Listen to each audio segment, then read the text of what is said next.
Olá, tudo bem? Vamos agora para as reflexões do tarô mitológico para o signo de Escorpião, para o mês de novembro de 2020. Bom, a primeira carta que saiu aqui foi a carta da temperança.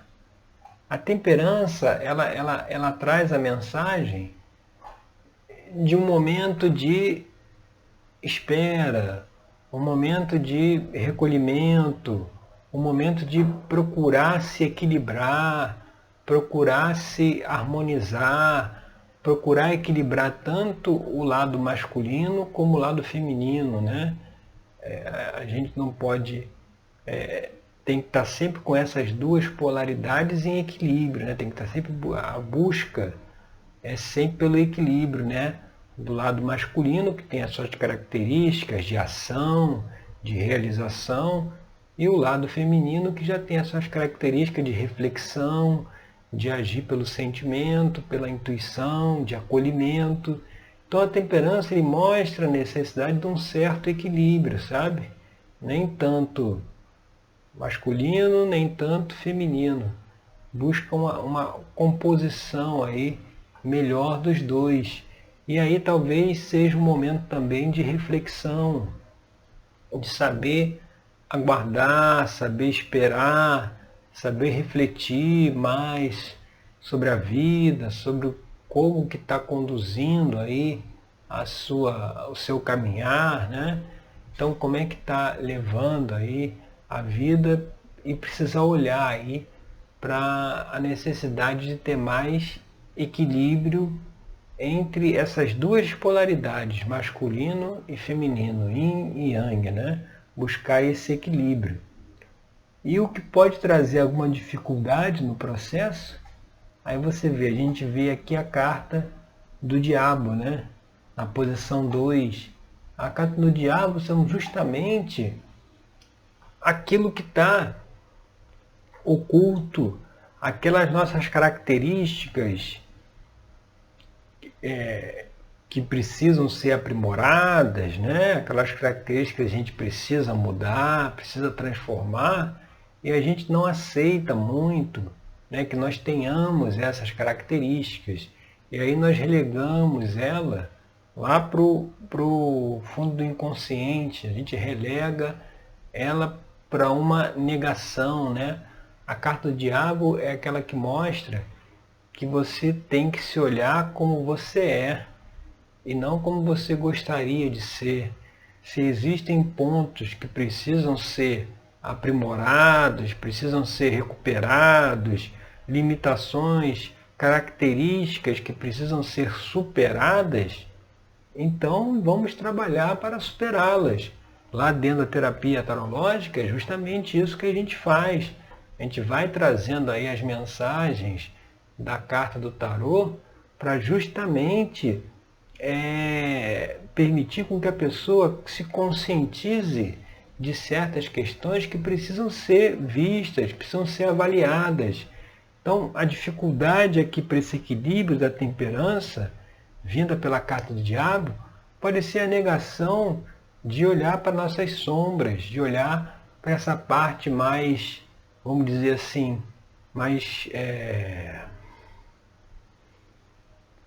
criticável, talvez, da nossa personalidade, né? Aquela parte, aqueles sentimentos negativos, pensamentos negativos que a gente tem e acha que não deveria ter, que tem que ser uma pessoa boazinha, né?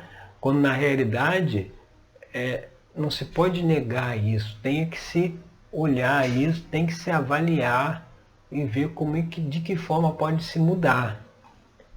E quando a gente vai agora para a carta da posição 3, que é a rainha de espadas, né? O que está aparente aí na questão?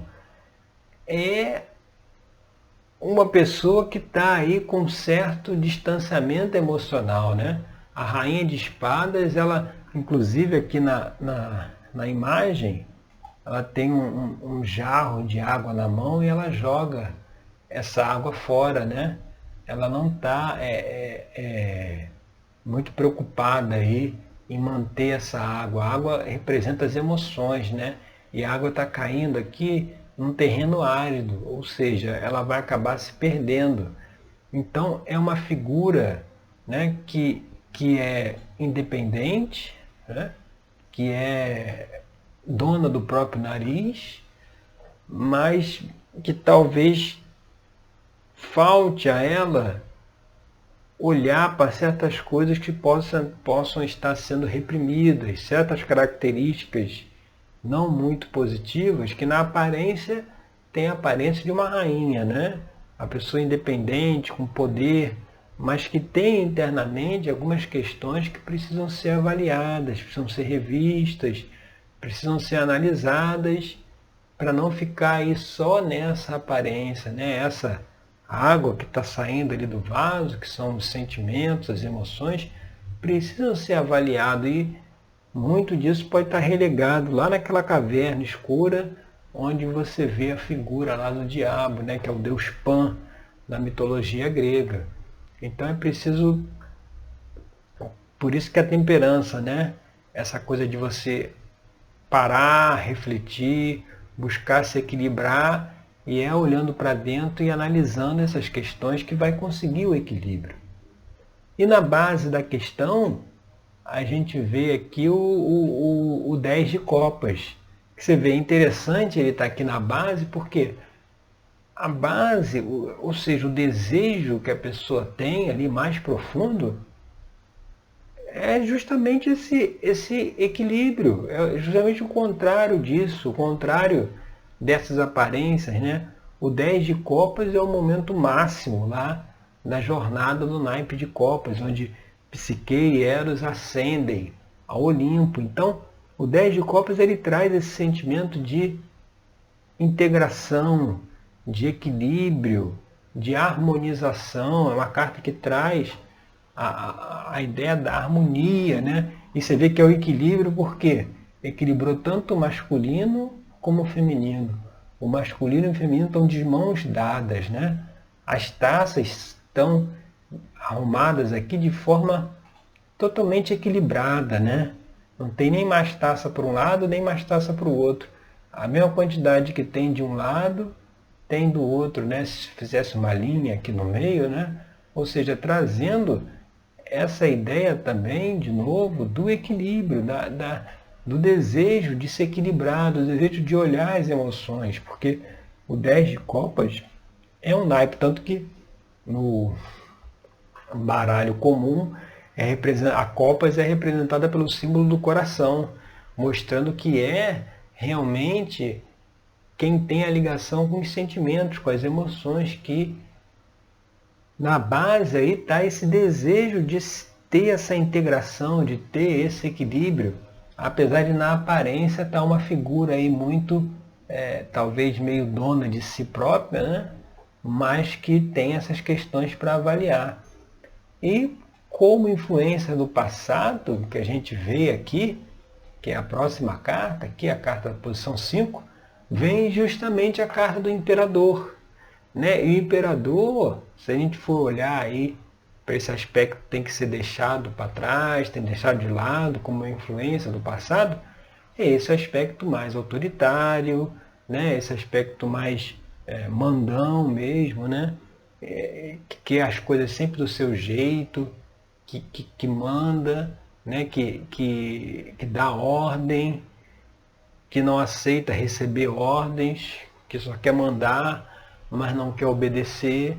Isso vem como influência do passado aqui justamente para isso, porque falta esse equilíbrio, né? Se fica só de um lado, né? Só aquele que manda, né? E não quer saber de obedecer, né? Só aquele que tem a última palavra. Isso é uma posição que precisa ser inevitavelmente equilibrada. Por isso que ele vem aqui como essa influência aí do passado, mostrando que esses comportamentos precisam ser repensados, precisam ser avaliados. É a reflexão lá que traz, né, a carta da temperança, justamente por isso, para poder trazer uma maior conscientização nessas questões que está tudo relegada lá para a caverna onde está a figura do diabo, né? E como influência do futuro, a gente vê a carta do 3 de espadas, né? E o 3 de espadas aqui é interessante, né? Porque como a gente está falando dessa questão do equilíbrio, né, entre o masculino e o feminino, né? Aqui a gente vê uma figura masculina, uma figura feminina e aqui deitado, né, tem uma figura masculina em que as espadas estão apontadas direto para o seu coração, né? Mostrando que aqui a gente pode trazer esse simbolismo para cá, né? Se tiver um equilíbrio do masculino, do feminino, isso consegue abrir, né? Consegue romper aí qualquer barreira que tenha nesse coração aqui, né? Que tem aí no campo emocional, das questões de sentimento, que precisam vir à tona. Aqui nessa carta ele mostra que essas questões do coração, do sentimento, elas vão vir à tona de qualquer forma, né? Essa necessidade desse equilíbrio é algo que vai ter que ser trabalhado realmente, porque como influência do futuro, aqui o 3 de espadas, ele mostra que mais cedo ou mais tarde é o que acontecerá, mas que deve acontecer, né, no equilíbrio entre o masculino e o feminino, para poder abrir aí esse campo emocional, analisar essas questões que estão relegadas lá, né, no escuro, para poder ter uma libertação, para poder ter uma transformação e ter esse equilíbrio aqui tão desejado aqui do 10 de copas. E seguindo aqui, a gente vem para a carta da posição 7, que é a torre. E a torre, o que ela vai dizer aqui para a gente, né? Ela é uma extensão futura aqui da temperança. Então, se você traz esse equilíbrio, essa reflexão, procurando compensar essas polaridades, não só o masculino que manda e nem só o feminino que obedece, mas um equilíbrio entre os dois, né? O masculino obedecendo e o feminino também dando as cartas, né? Um equilíbrio. Aí chega na posição aqui da torre, que é o que? A torre, ela vê que a torre está sendo destruída, né? Ela vem ao chão, mostrando que talvez aí toda essa figura aí de um autoritarismo ou de uma autossuficiência, de uma aparência, né? Todas essas questões aí que estão relegadas lá, né, dentro da caverna, isso tudo poderá ser reciclado, poderá ser ressignificado, reelaborado, né? Essa torre desaba para uma nova construção, né? Sai dessas coisas das aparências, né? Ali a Rainha de Espadas, ali está muito na aparência, né? E se volta realmente para o sentimento, ali para o 10 de copas, ali na alegoria que a gente fez ali com 3 de espadas, né? E aqui a torre ela mostra essa mudança do padrão, essa quebra. A torre quebra, né? Ela rompe, o rompimento de um padrão, né? Que só será rompido se fizer essas análises que a gente está colocando. E quando a gente vai ver o ambiente externo que a pessoa está, a gente vê a carta do 5 de paus, que é aí mais uma vez, ó, mais uma carta, né, com as figuras masculina e feminina, né? Aqui nós temos Jazão, né, e a feiticeira lutando contra o dragão, né, pelo velocino de ouro que está aqui nas garras do dragão. Então você vê, tanto o masculino e o feminino, né, equilibrados, eles lutam contra esse dragão, que é o quê? Que são esses desafios, essas questões interiores aí que precisam ser resolvidas, precisam ser trabalhadas. Então se fica aí numa luta interna, né, em busca aí do tesouro, que no caso ali é o velocino de ouro, que está aqui na garra do dragão, e o ambiente está, em volta está o quê? Está um ambiente de luta, né? Mas é uma luta contra os nossos próprios instintos, né? O dragão é uma figura muito instintiva, né?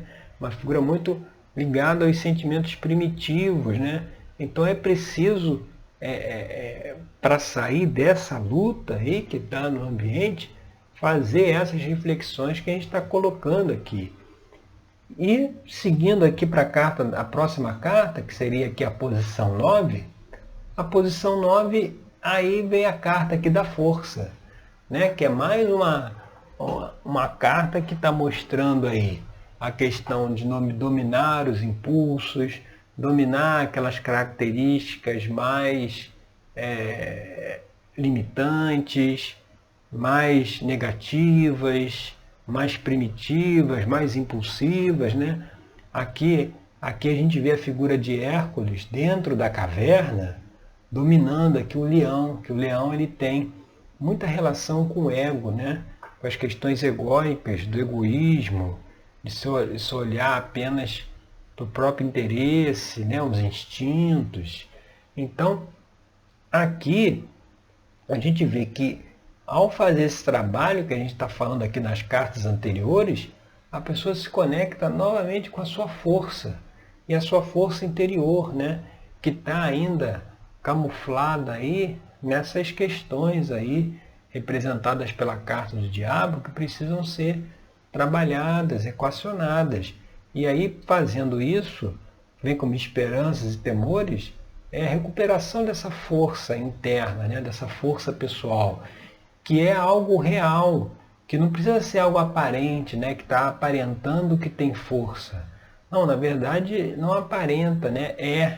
A pessoa não precisa aparentar nada, até porque as aparências já foram derrubadas aqui na carta da torre. Ó. Aqui na carta da torre, essas aparências já foram derrubadas. Então é esse caminho que se chega fazendo esse trabalho. E no final aqui, aí a carta da posição 10, vem o 3 de paus, que aí você vê, está procurando trazer aqui um equilíbrio, né? O 3 de paus, o naipe de paus, é ligado à intuição, é ligado à espiritualidade, é ligado à luz, à sabedoria, ao conhecimento. O 3 de paus é uma carta em que mostra um caminho a se seguir, né? Aqui no 3 de paus a gente vê a figura de Jasão, né? E o rei Pélias, que era o tio dele, que tinha usurpado o trono de Jasão, está aqui entregando a coroa para ele. Ou seja, Jasão, a partir daquele momento, ele iria entrar na sua caminhada, na sua busca pelo seu propósito de vida, né? Então você vê, a partir do momento em que a pessoa faz essas reflexões que a gente está trazendo aqui, tem a disposição de se confrontar, de se olhar aquilo que precisa ser visto, que não pode ser ignorado, né? Porque tem pensamentos negativos, os sentimentos, da onde vem isso, começar a transmutar isso, né? O fogo também ele traz essa energia da transmutação. Fazendo isso, chega lá no 3 de paus, que é o quê? Que é uma carta que mostra o início de uma jornada, de um novo caminho, mas um caminho com mais propósito, né? Onde a pessoa vai em busca de realizar aqueles seus desejos, né? Que muitas vezes a busca desses desejos, né? O encontrar aí o propósito, possa não estar muito claro agora por essa falta desse equilíbrio, pela falta de analisar essas questões que a gente trouxe aqui nas cartas anteriores, que se tiver a disposição de fazer essa análise, né, como a gente faz lá na terapia tarológica, ter o interesse de fazer um trabalho de autoconhecimento, de buscar essas questões, as soluções para essas questões, isso levará inevitavelmente a um novo caminho, a um novo início, a uma nova caminhada com mais significado, sabendo para onde que vai, sem precisar de aparências, sem precisar de coisas externas, né? Mas a pessoa ligada aí por esse fogo, essa energia interior, né? Que alimenta todos nós, né? Essa energia universal que está dentro de todo mundo, que quer se expressar, quer se manifestar, mas precisa clarear essas sombras aí, essas questões que precisam ser transmutadas em termos de pensamentos e sentimentos, tá certo? Então essas são as reflexões agora para o signo de Escorpião. Eu agradeço aí pela sua companhia e até o nosso próximo encontro, com mais uma reflexão aqui do tarô mitológico, tá certo? Obrigado e até lá!